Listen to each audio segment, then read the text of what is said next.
जातं की भाषा हे संवादाचं माध्यम आहे. आपण आपल्या घरात जो संवाद साधतो किंवा इतरत्र जो संवाद साधतो तो आपल्या बोली भाषेतला, पेडण्याच्या भाषेतला किंवा कोकणी भाषेतला असतो. आणि मराठी भाषा आपण केवळ वाचण्यापुरती, लिहिण्यापुरती किंवा एक विषय म्हणून शिकतो एवढंच नाही. मराठी भाषेचं स्थान आपल्या जगण्यात एवढंच नाही आहे. मराठी भाषा ही आपल्या जगण्याची, आपल्या संस्कृतीची, आपल्या परंपरेची अधिष्ठान आहे. आपली जगण्याची मुळं या भाषेत आहेत. आपण जर बारीक विचार केला तर लक्षात येईल की जेव्हा आपण बोलायला शिकलोही नसतो, लिहायला वाचायला शिकत नसतो, शाळेत गेलेलो नसतो, तेव्हापासून सुद्धा ही भाषा आपल्या सोबत असते. अगदी जन्मापासून, अगदी आपल्या बारशापासून म्हणा, जो बाळा जो जो रे अशी अनेक पाळणा गीतं, अंगाई गीतं, बडबड गीतं आपण ऐकत मोठे होत असतो. आपण एक नजर जर आपल्या देवघरात टाकली तर लक्षात येईल की आपली बहुतेक धार्मिक पुस्तकं ही मराठी भाषेत असतात. ज्यांना संस्कृत भाषा अवगत असेल त्यांच्याकडे संस्कृत भाषेतली पुस्तकं असू शकतात, पण बहुतेक धार्मिक पुस्तकं ही मराठी भाषेत असतात. आपल्या अनेक आरत्या, भजनं, दिंडी ही मराठी भाषेतली आहेत. अजूनही आपल्याकडे सुख करता दुःख करताला पर्याय नाही. कुठलाही सण असो, कुठलाही धार्मिक कृत्य असो, या आरत्यांशिवाय ते पूर्ण होऊ शकत नाही. ही माहिती आपल्या पुढच्या पिढीपर्यंत पोहोचवावी, जेणेकरून मराठी भाषेविषयी आपल्याला आवड निर्माण होईल. कारण आता सरांनी सांगितलं की सगळीकडे आवाज करायची गरज आहे, मोठा गजर करू. मी तर त्याच्या पुढे असं जाऊन म्हणेन की मराठी प्रत्येकाच्या कानात जर घुमली पाहिजे, किंवा या सरकारच्या कानामध्ये जर घुमली पाहिजे, तर आता आवाज काढायची गरज आहे. आणि हा जर आवाज काढला नाही, कारण डॉक्टर बाबासाहेब आंबेडकरांचं एक शेवटचं वाक्य की हक्क हे मागून मिळत नसतात, ते जवळूनच घ्यावे लागतात. आणि त्याच्यासाठी प्रत्येकानं जी जाणीव केली पाहिजे. थांबतो बोलण्यासाठी खूप आहे, बोलत नाही. पुन्हा कधीतरी संधी मिळाली तर निश्चितच बोलेल. मला संधी दिल्याबद्दल धन्यवाद. मी तुम्हाला स्पष्ट सांगेन की भाषा आपले इतर कितीही भाषा जरी आहेत, आपल्या मराठी भाषेला काहीही होणार नाही.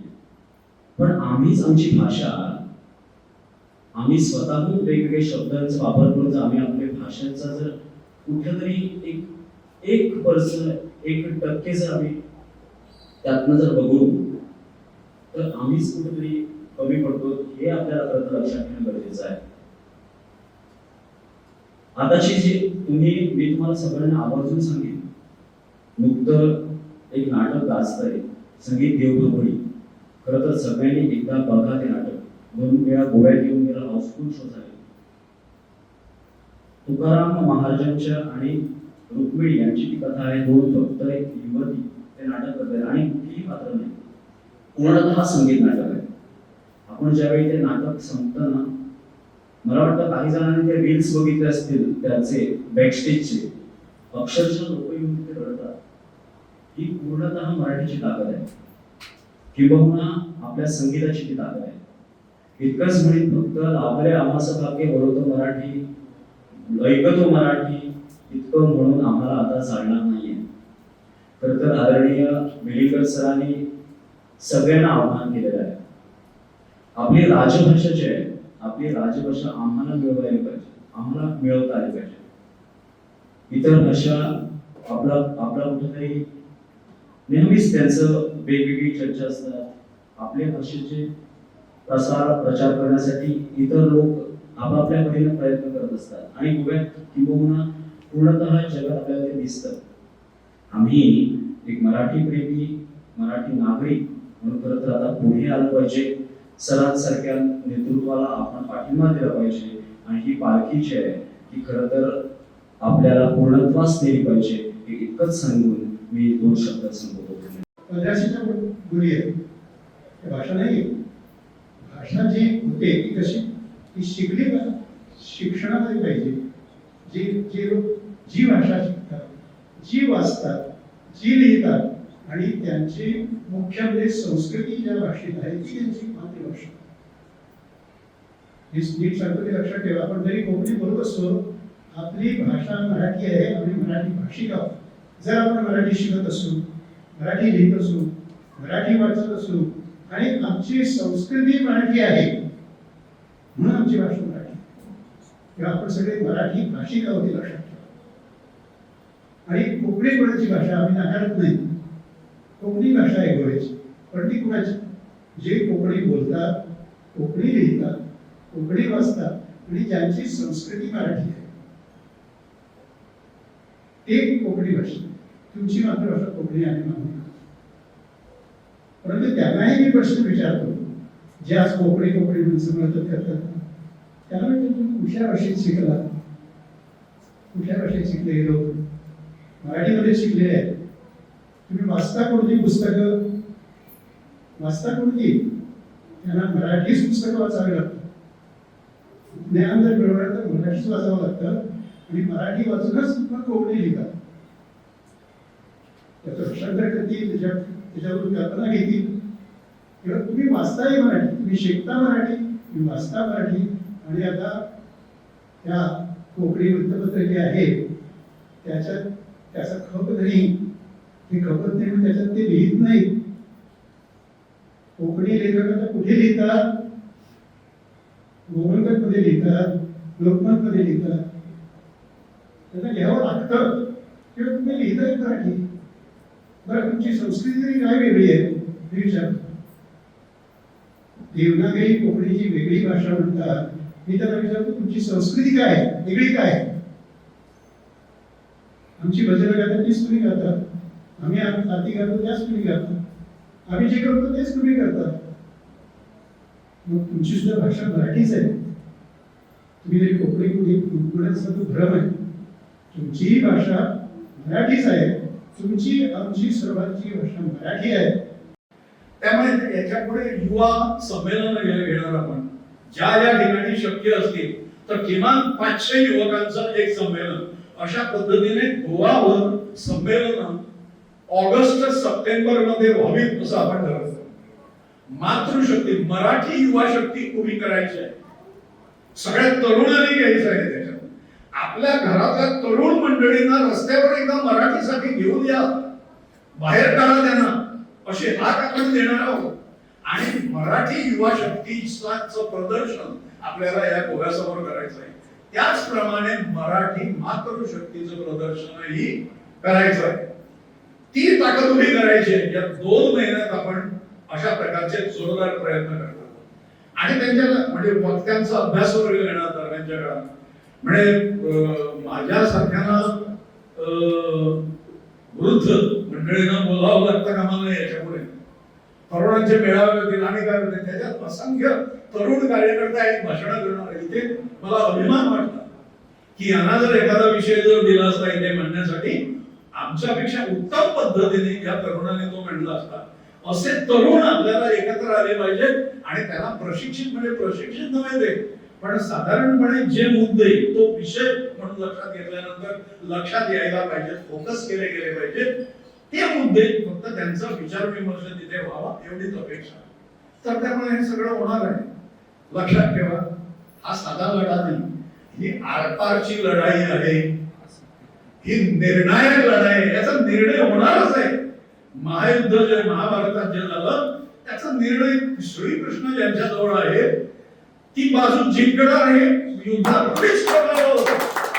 त्यामुळे तपश्चर्या केलेली ही सगळी मंडळी ज्या बाजूला आहे हे समर्पित भावाने मराठीचं कार्य करत आहेत. त्यामुळे निर्णय जो लागणार आहे तो असाच निर्णय लागणार आहे की आपलं यश होणार. परंतु ही आरपारची लढाई नाव और नेवर, आता नाही तर कधीही नाही. आपल्या पुढच्या पिढ्यांचं भवितव्य आणि गोव्याचं भवितव्य जर आपल्याला राखायचं असेल, आपल्याला ते पोर्तुगीज धार्जिणं जर बनवायची, अस्मिता जर बनवायची जर नसेल, विकृतीकरण त्याचं जर करायचं नसेल आपल्या संस्कृतीचं, तर आपल्याला मराठी राजभाषेशिवाय अन्य पर्याय नाही. हा केवळ बोलाचीच कडी आणि बोलाचाच भात अजिबात नाही. आपण हे इलेक्शन पूर्वी म्हणजे निवडणुका ज्या 2027 मध्ये येतात, आपल्याला 1.5 वर्ष अजून शिल्लक आहे. हळूहळू आपण ताकद वाढवणार, आपण वेगवेगळे काही कार्यक्रम घेणार, लोकांसमोर विविध प्रश्न आपण निर्माण करणार मराठीची वोट बँक करण्यात आपण यशस्वी होणार. कुटुंब व्यक्तिशः लोकांनी हे ठरवलं पाहिजे. यावेळेला जो आमदार मराठीची बाजू घेणार नाही त्याला मत नाही हे ठामपणे त्याने आणि त्याच्या कुटुंबाने ठरवलं पाहिजे. हे सगळं आपण जे बोलतो हे आपण प्रत्यक्षात आणणार आहोत. त्याला आपला सगळ्यांचं सहकार्य पाहिजे. सक्रिय घरी राहून आशीर्वाद नको. आज ही मंडळी जशी वेळ काढून मुद्दाम या ठिकाणी उपस्थित राहिली. घरी मराठी प्रेमी असतील बसलेले शांतपणे पाऊस जाण्याची वाट पाहत म्हणजे पुढच्या सीझनची वाट पाहत, तर तसं नाही चालणार. अल्पसंख्याकाचं लांगूल चालन कशा करतात रस्त्यावर येतात ती मंडळी. म्हातारी कोतर रस्त्यावर येतात. निवडणुकीच्या वेळेला बघा त्यांना कोणी आणावं लागत नाही. मुस्लिमांची जुलूस मी लहान असताना गोव्यात एकूण 2 ठिकाणी निघाले होते. आता ते 67 ठिकाणी निघतात. त्यांची संख्या बघून तुम्हाला धडकी भरेल. कारण लव जिहाद वगैरे प्रकरण देशभर जाळपोळी हिंदूंवर हल्ले वगैरे सगळं चालू आहे. याचा संबंध आपल्या संस्कृतीशी आहे. ती संस्कृती व्यवस्थित जर राखायची असेल आपल्याला पुढच्या पिढ्यांमध्ये मजबूतपणे जर पसरवायची असेल तर आपल्याला राजभाषेशिवाय पर्याय नाही. ती झालीच पाहिजे असं आपण नाही म्हणणार. ती करणारच आपण. हा निश्चय कृत निश्चय आपण इथे प्रकट करण्यासाठी जमलेलो आहोत. तो असा की गोयची अस्मिता एक आहे. जे पंडित जवाहरलाल नेहरूंना पढवण्यात आलं त्यावेळी इथल्या पित्याने त्याला पढवलं की इथे अमुक पर्सेंट एवढे हे लोक राहतात. म्हणजे हिंदू ही मायनॉरिटी आहे आणि ख्रिश्चन ही मेजॉरिटी आहे आणि वेगळ्या पद्धतीची संस्कृती आहे. त्या संस्कृतीचं म्हणजे त्या संस्कृतायेचं वर्णन त्यांच्या विचारवंतांनी केलेलं आहे. मी त्याची कटिंग्स ठेवलेली आहे. त्याचा व्यवस्थित अभ्यास केलेला आहे आणि माझ्या लक्षात असं आलं की हे आपल्याला वेगळ्या दिशेने नेऊन पाहतात. गोव्यात स्वतंत्र राष्ट्र भारतापासून फोडून बनवण्याच्या दृष्टीने हा त्यांचा दूरगामी विचार आहे अशी ठाम खात्री मला झालेली आहे. काय आहे ते अस्मिता आहे. ते म्हणतात गोयची अस्मिता ही किती सुंदर आहे.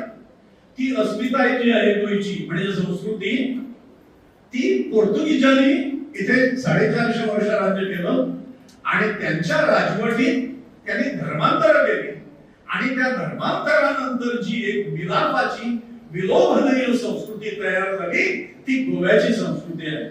अरे त्या संस्कृतीला मी बलात्कार संस्कृती म्हणतो. विकृती होती ती पोर्तुगीजांनी आपल्यावर लादलेली.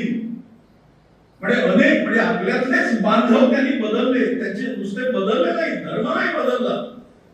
त्यांची वेशभूषा आचार विचार सगळी पद्धती बदलली. म्हणजे त्यांची अस्मिता एक त्यांचं रूपांतर केलं. ती अस्मिता आपली आहे असं सांगण्याचा आणि आपल्याला पढवण्याचं आणि आपल्या तरुण पिढीनं बाल पिढ्यांना पढवण्याचं कार्य पद्धतशीररित्या चाललेलं आहे. त्याच्यात अडसर मराठी शाळा आहे. मी एरवी काही एखाद्या विशिष्ट पक्षाला माझं मत देतो. यावेळी मी माझं मत त्या पक्षाला किंवा कुणालाही देणार नाही जो पक्ष मराठीला पाठिंबा देणार नाही. राजपक्षाला देणार नाही. मी आतापर्यंत समजा काँग्रेसला देत होतो, मगोला देत होतो किंवा भाजपला देत होतो. यावेळी मी देणार नाही. हे ठरवतील का मराठी प्रेमी? अरे किंमत द्यावी लागते मागणी मान्य होण्याला. राजभाषा मराठी मराठीबद्दलचं प्रेम दाटून येतं अंतःकरणात. खड्ड्यात घाला ते सगळं. ते जर आपल्याला प्रत्यक्षात आणता येत नसेल आणि त्याच्याकरता दिलेलं साधन जर आपण वापर करणार नसो ते शस्त्र आहे. मतदान हे ते शस्त्र आहे आणि त्यामुळे हळूहळू आपण वाढत आहोत. प्रखंडात आपले मेळावे झाले. त्याच्यातून या पुढच्या जुलै महिन्यात आपण ग्रामपंचायत स्तरावर काही बैठका घेणार आहोत. ग्रामपंचायत समित्या काढणार आहोत. गोव्यात साधारण 200 ठिकाणी आपली शक्तिस्थानं मराठीची निर्माण होती कायमस्वरूपी. म्हणजे कागदावर लिहिण्यासारखी नाही, जे प्रत्यक्षात आणतील कार्यक्रम अशा प्रकारचे होतील. हळूहळू सुरुवात झालेली आहे. 18 प्रखंडाचे या पुढच्या शनिवार रविवारी सगळ्या प्रखंडांच्या सभा पूर्ण होतील आणि आपण पुढच्या कामाला लागलो. मामलतदारांना निवेदन वगैरे असल्या गोष्टी त्या कराव्याच लागतात आणि त्याने काही होणार नाही. आपल्याला माहित आहे होणार आहे कशाने होणार आहे. आपल्या मतदाराने होणार आहे. आपण काही ना किती जातला ना आम्ही जर मत दिले ना तर मागीर ते अमके सरकार बसत नाही दुसऱ्या सरकार खड्ड्यात जाऊ द्या 1-2 वर्ष. कुठल्याही राजकीय पक्षाला खड्ड्यात जाऊ द्या.